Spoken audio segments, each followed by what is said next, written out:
Welcome back, students. So, continuing with chapter 1 of class 12th physics, electric charges and fields. Today we will study about Coulomb's law. तो according to Coulomb's law, अगर हमारे पास दो charges हैं, से Q1, Q2, इनका magnitude इनका sign आगे plus minus कुछ भी हो, तो Coulomb's law के according the force between these two charges, the two charges should be point charges, तो इनके बीच में जो फोर्स प्रोड्यूस होगा it is inversely proportional to the square of distance between them. अगर इन दोनों चार्जेस के बीच में डिस्टेंस r है तो जो इनके बीच में फोर्स बनेगा वो r स्क्वायर के इनवर्सली प्रोपोर्शनल होगा और the force will be directly proportional to product of these two charges. यहाँ पे हमें साइन से कोई मतलब नहीं है क्योंकि हमें पता है अगर साइन सेम होगा तो रिपल्शन होगा, ऑपोजिट होगा तो अट्रैक्शन होगा. तो वो हम खुद क्लैरिफाई कर सकते हैं कि फोर्स कैसा अट्रैक्टिव होगा या रिपल्सिव होगा. The magnitude of force will be directly proportional to the product of the charges and inversely proportional to the distance between them. यहाँ पॉइंट चार्ज, हमारा दोनों चार्जेस पॉइंट चार्जेस होने चाहिए. तो अब इसकी स्टेटमेंट लिखते हैं. So according to Coulomb's law, when two point और point like charges are separated by a distance r, then force of interaction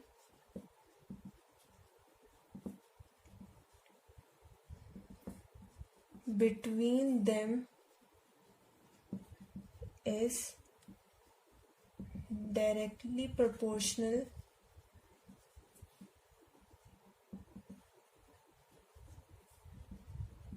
to product of magnitude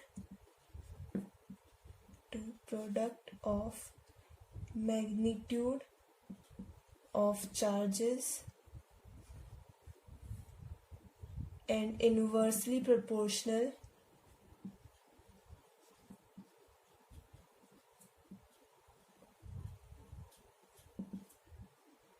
to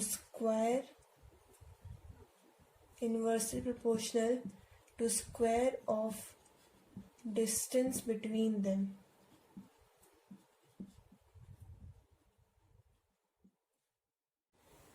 तो हमें इतना पता चल चुका है that force is directly proportional to product of magnitude of the two charges and inversely proportional to the square of distance between them. तो अब यहाँ पर इस प्रोपोर्शनैलिटी के साइन को हटाने के लिए हमने एक कांस्टेंट ऐड किया and the constant is k. So the force value of force will be F is equal to k Q1 Q2 upon r square. Now k is equal to 1 upon 4 pi epsilon naught and the value of k is 9 into 10 to the power 9 Newton meter square upon Coulomb square. इसकी units हम इस फॉर्मूले से ही निकाल सकते हैं. k is equal to force का यूनिट न्यूटन, r स्क्वायर यहाँ आ जाएगा मीटर स्क्वायर एंड दो चार्ज का unit coulomb, so coulomb square upon में, तो newton metre square upon coulomb square. तो this value is in MKS system, metre kilogram second system, and in CGS system k is equal to 1. तो ये आप अपने question में options जो आपको दिए गए हों वो आपको किस वैल्यू किस यूनिट में निकालने बोला है तो उस अकॉर्डिंग वैल्यूज पुट करना. अब यहाँ पर जो ये एप्सिलॉन नॉट आता है इसकी भी आपको वैल्यू याद रखनी है. Epsilon naught is equal to 1 upon 4 pi k which is equal to 8.85 into 10⁻⁻12 and the unit is coulomb square upon Newton meter square. Epsilon not को हम बोलते हैं परमिटिविटी ऑफ फ्री स्पेस.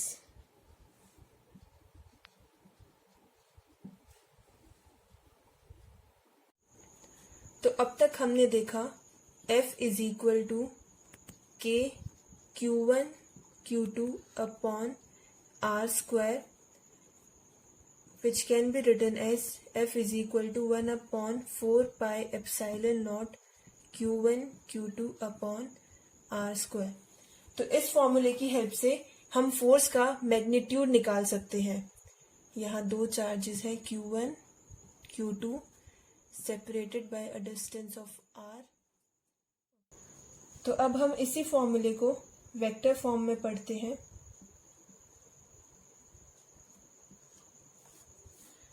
अगर हमसे बोला जाए that force on charge 1 due to charge 2 निकालना है, then it will be equal to k Q1 Q2 upon R square with R12 cap direction. Now here F vector 1 2 means force on Q1 due to Q2. ये हमारे पास दो charge है. Let's take an example. हम दोनों charges को पहले positive consider करते हैं. Q1 Q2 हमारे पास पॉजिटिव चार्जेस हैं separated by a distance R. हमें निकालना है force on Q1 due to Q2. तो it is equal to k Q1 Q2 upon R square R12 cap. Now R12 cap vector means starting from 2 up to 1. R12 cap is equal to R1 minus R2. So according to our formula, the direction of force is in this direction. और हमें पता है that both are positive charges, so both will repel each other.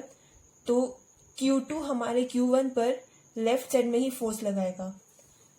Similarly अगर हम निकाले F21 vector that is force on Q2 due to Q1, it is equal to k Q1 Q2 upon R square with R21 cap.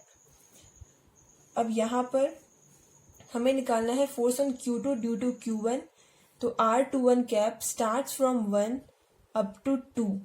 So this is our R21 cap that is equal to R2 minus R1. अब इसको अगर हमें cap form में नहीं लिखना है तो it can be written as k Q1 Q2 upon R square. और हमें पता है दैट F एनीथिंग अगर हम वेक्टर ले A vector is equal to A magnitude with A cap. So A cap is equal to A vector upon A. So it will be equal to R21 vector upon R. तो K Q1 Q2 R21 vector upon RQ. This is our vector form of Coulomb's law.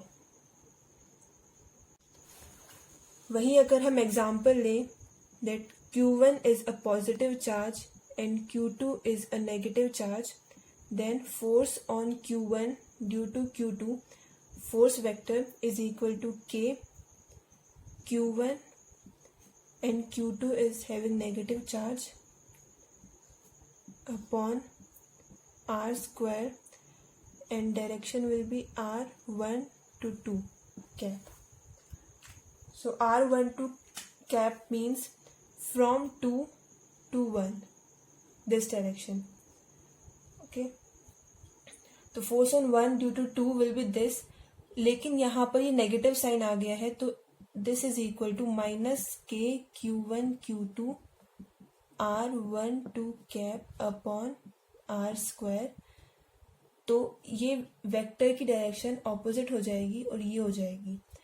तो अब हमें मिलता है that force on one Q1 पर Q2 की वजह से जो फोर्स लग रहा है वो अट्रैक्टिव फोर्स है, and we know that opposite charge always attract each other. तो हमारा ये vector form of coulomb's law के अकॉर्डिंग भी ये बात हम प्रूव कर सकते हैं। So now moving on to properties of Coulombian force. First is Coulomb's law is only valid for point or point like charges. अगर हमें दो बड़ी बड़ी बॉडीज दी जाए कि आप इनके बीच में कूलम्स लॉ अप्लाई करके फोर्स निकालिए, तो यहाँ पर हम फॉर्मूला अप्लाई नहीं कर सकते, क्योंकि इस पॉइंट पर जो चार्ज होगा वो इस पॉइंट वाले चार्ज को भी रिपेल कर रहा है, उधर भी कर रहा है, हर जगह कर रहा है, और यहाँ वाले इसके भी हर एक पॉइंट पर अलग अलग फोर्स लगाएंगे, क्योंकि ये डिस्टेंस अलग है, ये डिस्टेंस अलग है, ये पूरा डिस्टेंस अलग है। सो हम कूलम्स लॉ को सिर्फ पॉइंट और पॉइंट लाइक चार्जेस, अगर ये एक बॉडी है और ये दूसरी बॉडी है, तो हम इन दोनों के बीच में ही फोर्स को निकाल सकते हैं with the help of coulomb's law. लेकिन अगर हमें कुछ क्वेश्चंस में बहुत बड़ी बॉडीज दी जाए, जैसे हमें बोले two objects which are kept far away from each other, इतना दूर है वो ऑब्जेक्ट्स कि उनके बीच का जो आर है, उनके बीच का अगर कैपिटल आर है डिस्टेंस, तो जो ये स्मॉल आर है, इस स्मॉल आर को कैपिटल आर में प्लस करने या माइनस करने से कोई फर्क ना पड़े, वो इतने सेपरेशन पर रखे गए हों, तो these large objects will act as point object, और तब उस केस में हम कूलम्स लॉ को अप्लाई कर सकते हैं। तो there is a statement given in the NCERT, when linear size of charged bodies are much smaller than distance separating them. जो ये linear size है charged bodies का, अगर ये हमारे जो distance है उससे बहुत छोटा है, अगर ये condition fulfill होती है, तब हम इन objects को point objects consider कर सकते हैं। Now the second property is, we all know this, force on similar charges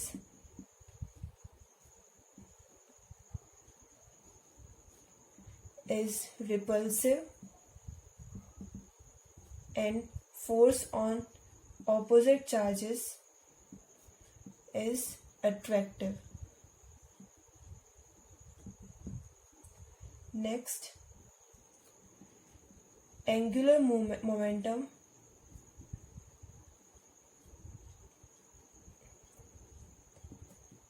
of one particle with respect to other remains conserved.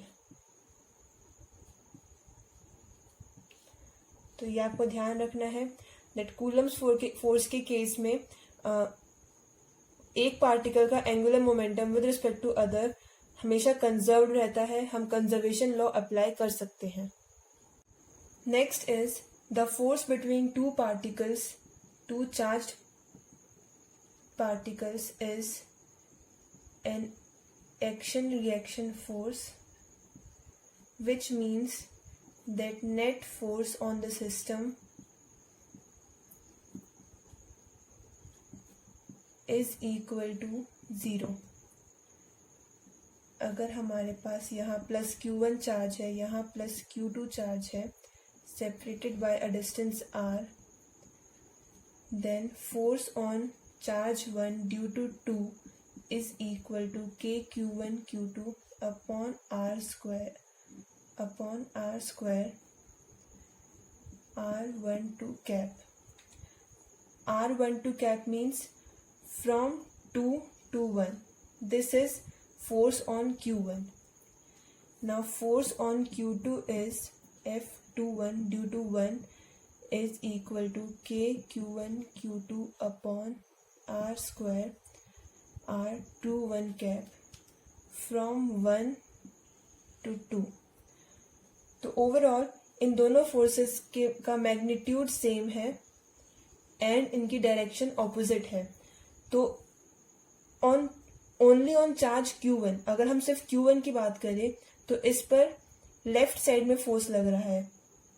वहीं Q2 की बात करें तो Q2 पर राइट साइड में फोर्स लग रहा है। लेकिन अगर हम इस पूरे सिस्टम को कंसिडर करें तो इस सिस्टम में एक तरह से ये जो दोनों फोर्सेस हैं ये इंटरनल फोर्सेस हैं, ये आपस में एक दूसरे को कैंसिल कर रही है और पूरे सिस्टम पर नेट फोर्स 0 है। Therefore this force is called an action reaction pair of force, जहां पर पूरे सिस्टम पर नेट फोर्स हमारा 0 हो जाता है। Next is Coulomb, this force follows inverse square law.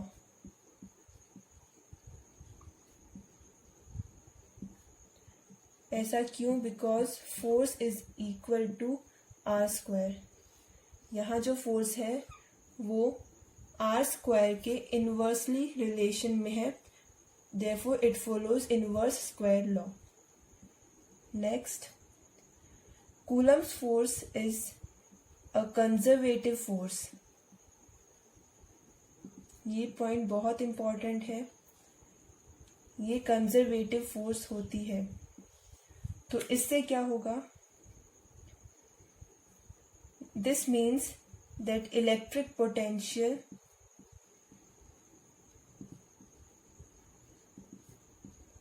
And potential energy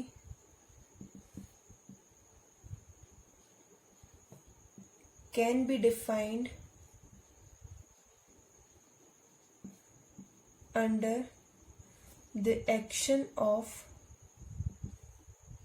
this force. अगर कहीं पर ये फोर्स एक्ट कर रहा है तो उस जगह पर हम इलेक्ट्रिक पोटेंशियल को और पोटेंशियल एनर्जी को डिफाइन कर सकते हैं। Sum of kinetic and potential energy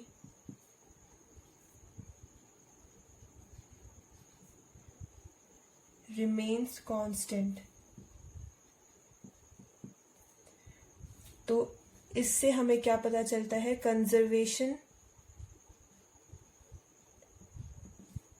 of mechanical energy.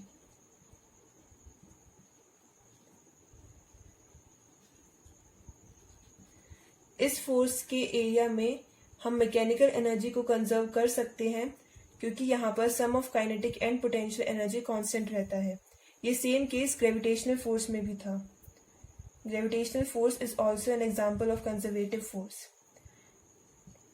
In electric force, work done by force in closed path will be 0। अगर हमें क्लोज पाथ में इसका वर्क डन कैलकुलेट करेंगे तो it will be equal to 0।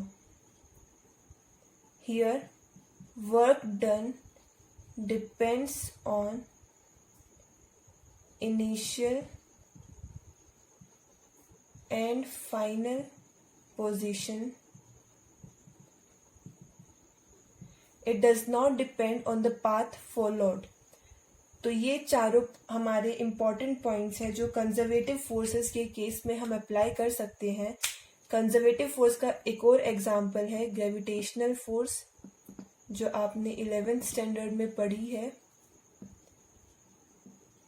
Conservative forces में क्या होता है कि कंजर्वेटिव फोर्स में हम इलेक्ट्रिक पोटेंशियल और पोटेंशियल एनर्जी को डिफाइन कर सकते हैं।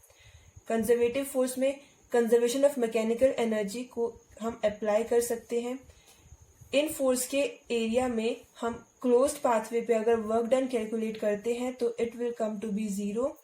यहाँ पर वर्क डन डिपेंड करता है सिर्फ initial position and final position पर। It does not depend on the path followed by the object. So this was all about Coulomb's law.